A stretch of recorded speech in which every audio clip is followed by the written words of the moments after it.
I had a friend who was a lawyer. And so he owned, he's a defense criminal lawyer, and he's owns a partner in a law firm. And I know that he told me that he wasn't a named partner, right? And he still gets treated like a partner, but it's not his name on the letterhead.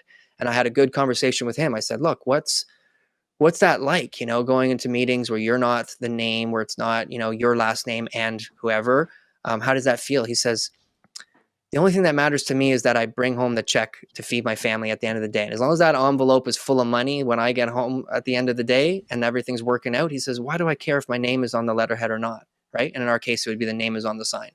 And so I thought long and hard, and I said, the opportunity I think is huge. It's bigger than what I think I could do on my own. And I was right. And so I joined in 2018, and I've been there ever since. And I plan to stay here for as long as possible. Like it's a high level real estate. So I'm getting to do what I like to do. And I only have to do the fun stuff, all the things that, we don't like to do. I don't have to be a part of.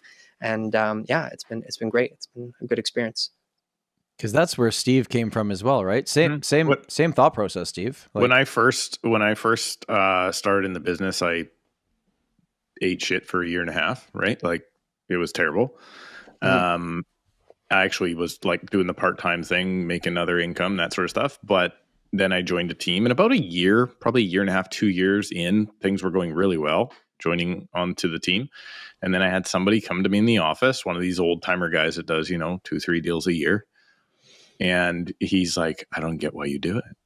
Like you're splitting up, like usually whatever the splits are, half your commission, whatever, like, why are you doing all this work for half the money? Mm-hmm. And I just I stopped and I was like, you know what? I don't know why, like this is going great for me. So I don't understand what the problem is. I just thought like, listen, you want your whole pie and I only get a slice of the pie, but your whole pie is a little baby pie, cupcake, mm-hmm. Right? And now my pie is a Costco sheet cake and I get a piece of that. Right. So that's basically the way it broke down, the support and everything else. And now having switched in late 2019, I switched and bought the team and switched to a team leader. Cool. Let me tell you, it is a different Talk about that more later. Yeah. Tom and I were actually having a conversation. I don't know how, I probably shouldn't on the podcast about actual like expenses and stuff, but we were breaking down expenses and what it takes to be profitable in a market like we just came out of. Yep.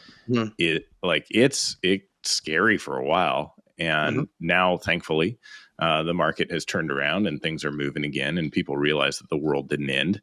But yeah, it really changes your perspective getting into that role. And it sounds like you almost went a little bit in reverse of that, right? Like you did it on your own, and then you were like, you saw the benefits of joining with someone. And I got to join with someone very, very early, and now I've been kind of pushed up the ladder, basically. Yep. The only problem with the ladder is there's only one way off the top of it, right? Sell to the guy underneath you. Apparently, that's what you do. Yeah, keep it going. Right? So you get pushed off the top.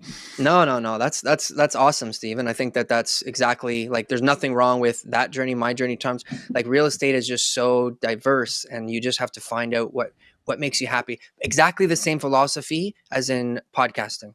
It's identical. Yeah. What is going to make you get up every single day to eat, sleep, and breathe real estate? Whatever that is. If you're on a team, if you're selling condos, if you're selling luxury, if you're doing leases, if you're doing commercial, residential, I don't care. Whatever it is, you can be successful at it as long as you're going out there every single day and that you're passionate and that you want to do it. It works. There's nothing wrong with that. Almost every single, I do a lot of like brokerage trainings on different topics, whether it's like, working with sellers or video stuff. And I say the same thing. I'm like, I don't care if you don't wake up excited about what you're going to do today, I don't care how many homes you sell. I don't care how much money you make. Like if you're miserable, what the hell's the point? We're here on this earth for like a finite period of time. Who are you trying to prove this to? Like if it makes you really happy to work your ass off 24/7, by all means do your thing. But if you're just doing it just to do it, like I don't understand. It makes no sense to me. Yeah. Like that's experience, that's wisdom. Those are all the things that come up.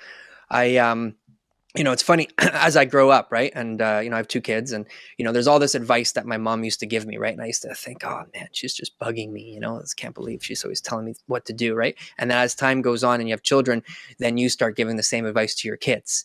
and then all of a sudden you're going, oh man, my mom, she really knew what she was talking about, right? And it's those type of things that, wisdom that you don't have